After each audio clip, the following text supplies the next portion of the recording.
Welcome to Chapter 10.4 from Miller, Living in the Environment. So we want to discuss real quickly how we should manage and sustain natural parks and natural reserves. Just a real quick refresher, your natural parks are not run by the Department of Agriculture. The Department of Agriculture runs the National Forest. Remember we talked about the forest at the beginning of the school year being a commodity, and Gifford Pinchot, he was the first one to be in charge of the Forestry Service. And the whole purpose of the National Forest are to be protected so that they have sustainable use and future resource use for others. Whereas your national parks and reserves are going to be more preservation oriented, and this is so you can have more low impact hiking, etc., etc. So the concept here is that we need to sustain biodiversity, and it's going to require more effective protection of the existing parks and reserves, as well as protection of much more of the Earth's remaining undisturbed land area. So the national parks have many threats. There are worldwide about, this number may have changed by now, this was printed in 2007, but 1,100 major national parks, and these are basically found in more than 120 countries.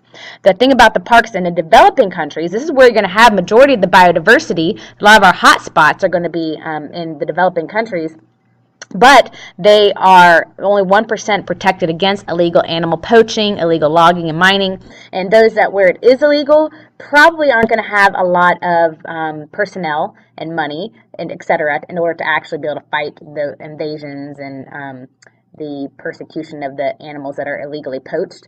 So, and also if you're in an area, if you are basically fighting for your survival, you're probably not going to care so much about that species if it's endangered or whatnot, because you are needing wood to burn. You need that cropland. You need to cut down those forests so you have cropland because you think it is better soil so you can actually grow some food. And you need to shoot the animals to eat, etc. So basically, they need daily survival. So they're probably not going to care as much about the law, and especially if they can get a lot of money. If you can sell items such as the rhino horns, remember your western rhinos are severely endangered, your western African rhinos, I should say.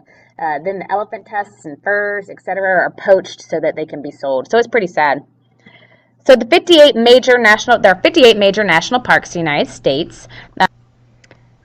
Now, actually, there's 59 major national parks, not 58 anymore, but I want to throw these pictures up here to show you.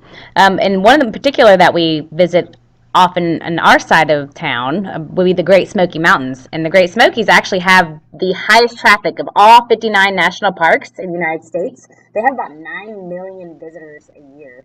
And a lot of them are going to this one cool place called LeConte, and the only way to get there is by hike. I forgot the mileage. I want to say it's about a 5-mile hike in. The only way to get there is by foot. But what's really cool about the Smokies is it's got about 70 miles of the AT cuts through the Smoky Mountains. Problem with the Smokies, though, is that during the summertime, you're going to have a lot of traffic, a lot of pollution, a lot of noise, etc. It did in the fall, you're going to have the leaves changing, so a lot of people like to go up there for that as well. And there's going to be, obviously, issues when you have a lot of pollution from the dirt bikes and dune buggies and all those kind of crazy things that your national parks are getting now. And remember, national parks, we're trying to keep them preserved, and less of the conservation and more of the preservation.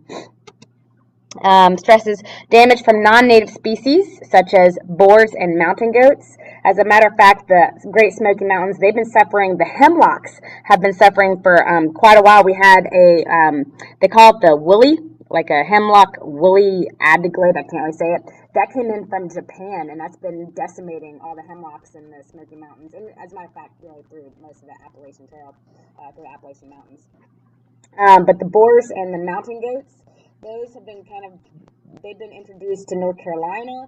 Those were also part of the Great Smoky Mountains are being threatened, the vegetation part anyway. The mountain goats they have actually been invading Washington State's Olympic National Park. They trample native vegetation also, and that impacts soil erosion. The non-native species also can come in because of your vehicle tires, and you come in and you have hiking gear that maybe you use at another park, and you then go camping and hiking at this other new park, then you're going to bring in some foreign, critters and whatnot. Native species are sometimes killed or removed, and of course we will talk about that when we talk about the gray wolves of Yellowstone. We've talked about that quite a bit already, and we're going to touch on it one more time.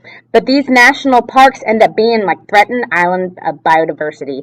They are sitting in a sea of, usually surrounded by different cities and sitting in a sea of pollution, especially Great Smokies. They are impacted by Atlanta. They have smog alerts in Tennessee and North Carolina for the Great Smoky Mountains all the time. A lot of the different tree species at the top of the Great Smokies are being impacted. There's kind of different zones of the Smokies, and the one particular zone is like a spruce fir forest, and the spruce fir forest has been impacted quite a bit by the smog. And let's see, they need billions in trail and infrastructure repairs. So even though we're thinking, wow, cool, 9 million people to Great Smokies, that's a lot of money in tourism dollars being brought. But it's not nearly what they charge for car entrances to these parks is not nearly enough what they need to restore the trails. That's why they also really rely a lot on volunteers. And they need volunteers to go back and help cut through the trails and trim trees when they fall and help maintain areas so that you don't have erosion. Sometimes you gotta build the banks back up. Grand Teton National Park. Unfortunately, this was made and it does not have for my choice, of course, I'd have Mount Rainier, which is an active stratovolcano in Washington State. Grand Teton's in Wyoming. I haven't actually been here, but they're beautiful. It's on my bucket list. I want to go there. But Mount Rainier, of course, is gorgeous. Another one of the national parks. Think about how many national parks have you been to? There are, like I said, 59. If you've been to Grand Canyon's one, the Joshua Tree one, that's really cool. Mount Lassen, I used to live in, Chico, California, and we used to go frolic on Mount Lassen National Forest. That's where I went to go catch those kangaroo rats I was telling y'all about, was on Mount Lassen. It's one of the national parks. Oh, yeah, probably important to know that the national park system is run by the U.S. Department of Interior. And remember, the first national park was established by Ulysses S. Grant. Do you remember what it is? Good job. You're right. It was Yellowstone in, 1872, I believe? What do we have here? Okay, so some stresses on wow, I feel like we already said that. Did I go the right way? Aha, I did not. Let me do this. There we go. This is some natural capital degradation damage from off-road vehicles.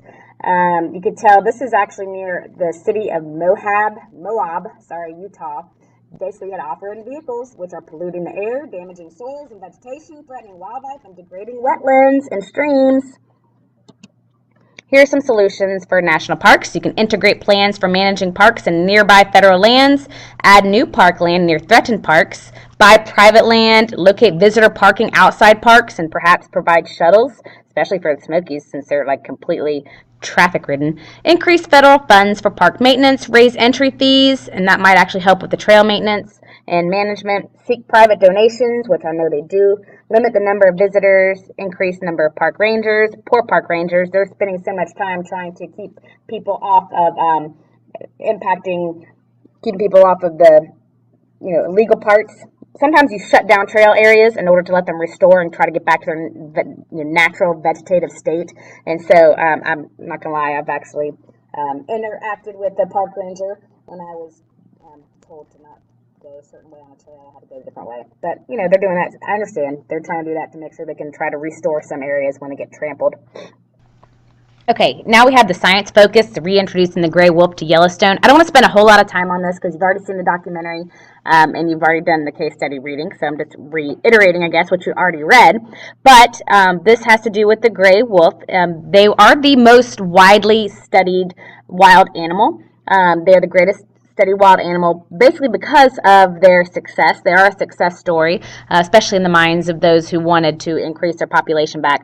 But they're important because we probably didn't realize how much of the ecosystem was impacted by their absence. And then when it came back, we were able to see how much it did actually impact that ecosystem and how the native vegetation, when it came back, what doesn't say on the slide, it talks also in your book about how the native songbirds came back and that population was restored. So there's a trickle-down effect by having these the gray wolves reintroduced. Then, of course, there's controversy behind that, and the farmers and ranchers who wanted to not have them come back, and then the fact that they're now off the endangered species list, and now the conservationists are upset about that because they think they should still be protected, because when they accidentally leave the park, which they will, they'll get hunted and shot. But anyway, we'll talk more about that. There's the gray wolf. Of course, remember the documentary also talked about the Great Pyrenees and the cute little doggy that was sometimes attacked by the packs of wolves. But anyway, nature reserves only occupy a small part of the Earth's land. Less than 13% is protected. Conservationists think that you should have 20% at least, that these areas, the best way to protect biodiversity is to create more of these wildlife refuges, etc., for them. And there needs to be cooperations between businesses and governments and conservation groups, concerned individuals, private groups, and basically this funding has to be done from bottom-up political pressure by the concerned parties involved. The Nature Conservancy is a really cool organization because it was created by a group of scientists, by professional ecologists in 1951, and they've done a great job worldwide creating, purchasing private land or to create natural wildlife sanctuaries. A lot of eco-philanthropists use their wealth to buy up wilderness areas in South America. And the state of Georgia, actually, we have one of the most protected coastlines, second only to Alaska in the United States, for conservation efforts and preserving a lot of wildlife refuges. And of course, this was statistics that I heard from Skidway while we were down there. So hopefully that's true. But we have like Wausau's uninhabited island, Cumberland Island, we have Sapelo. So Georgia does a pretty good job. And the land trust groups are nonprofit organizations in the United States, and they pool financial resources together to get tax deductions or deductible donations in order to also buy up some private land. And this is Silver Creek Nature Conservancy, preserved near Sun Valley, Idaho. When it comes to large versus small reserves, it almost seems intuitive that it will be a larger reserve that will be most beneficial. But honestly, it turns out what the research biologists did, conservation biologists, that it matters on the type of ecosystem that you're actually researching. Turns out with Amazon, it had a lot of fragmentation, but they showed that certain habitats would do better if they had more medium size in different places and in different spots versus one ginormous reserve. So just kind of, you have to consider what the ecosystem it is really. But they do have a buffer zone concept, and what basically this is saying that there's like an inner core of reserve that's very limited in human traffic, and the local people can extract resources without harming that inner core because there's basically buffer zones. There's two different buffer zones. Buffer zone 1 is also pretty limited, and then buffer zone 2 is where they actually have more opportunity to do some logging and whatever it is they need from the forest. The United Nations has 553 buffer zones in 107 countries now. But the problem is that we need more, and of course there's little funding to keep these protected and managed properly. So another solution is a habitat corridor, and basically what that is it's another protected area that attaches different reserves together. And what's cool is it allows for migration of vertebrates that need the large ranges, but you only have room for the medium ones, and they permit the migration of individuals and populations. So if one reserve deteriorates, you can now move to another one, and they support animals that have to actually have seasonal migrations for food, and they enable species to shift ranges if you have global climate change situations. But the flip side, you can threaten isolated populations because now pest species can move in. So in other words, invasive species now have an opportunity to move over. Now you have disease, fire, and invasive species between reserves, and you expose some of the migrating species to natural predators, human hunters, and pollution, because these corridors are now they're basically less protected, and animals can now travel on these corridors. And next, we're going to take a look at Costa Rica, which has been a global conservation leader and a success story. Costa Rica is a global conservation leader. You see, between 1963 and 1983, a lot of the politically powerful ranching families cleared a lot of the forest to graze the cattle. But between 1986 and 2006, they were able to grow their forest from 26% back to 51%. What's pretty spectacular about this is that they end up creating these 8 mega reserves, and they use that same biosphere approach where they had an inner core, and then they had those 2 buffer zones surrounding the inner core. And what that allowed the country to do is still use those buffer zones and have that outer buffer zone in order to allow the indigenous people to log sustainably, of course, to have sustainable logging, crop farming, cattle grazing, hunting, fishing, and still allow for some ecotourism. But again, that inner core is still a sanctuary, and they allow for more species diversity and more species to kind of grow back and come back. And Costa Rica also boasts, they have 25% of their land is actually devoted to biodiversity conservation, more than any other country, and 6% of the land is actually reserved for their indigenous people. And here they say, quarter of land is nature reserve and natural parks. They're global leader, and this has allowed them to earn $1 billion per year in ecotourism. On that note, in this particular summer coming up in June of 2015, don't forget, Miss T and I are going to be taking a group of students to Costa Rica for 10 days. So keep your ears posted and hope you will decide to join us. It is a gorgeous, gorgeous country. They went from having one of the world's highest deforestation rates to having one of the lowest. So their business basically is based on this ecotourism. And we can even go and plant banana trees and go see the sea turtle conservatories. But what's also super cool about the fact that they have been able to have this huge regrowth is that they have been able to increase the tree population, which of course will help with the reduction of carbon dioxide emissions, as trees, when they grow, remove carbon dioxide from the air. So they're trying to be zero emissions by 2021. So that is pretty spectacular and pretty impressive. Hopefully y'all will join us on that trip. So here is a picture of what their 8 mega reserves look like. The national park land is the part that is absolutely protected, and it's the double buffer zone is what you see in yellow, and that's the part that the indigenous people are still allowed to go and enter, especially the second round, the second zone on the outer cores. So protecting wilderness is an important way to preserve biodiversity. So wilderness is land officially designated as having no serious disturbance from human activities.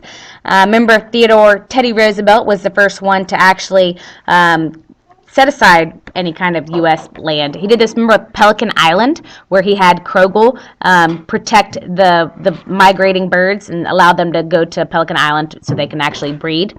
Then we had the Wilderness Act of 1964. But of course, when you have tried to set aside wilderness protection, you're going to have some controversies. And usually because folks want to use the wilderness for goods and services, typically. But people who decide to try to conserve it are trying to do so to preserve biodiversity and create these areas for centers of evolution, so that we basically have the genetics, the DNA not escaping but by dying off. So it's important that we keep that DNA there. So more on the Wilderness Act of 1964. Purpose was to protect undeveloped lands. 2% of the lower 48 protected, mostly in the lower 48 states. Tenfold increase from 1970 to 2010.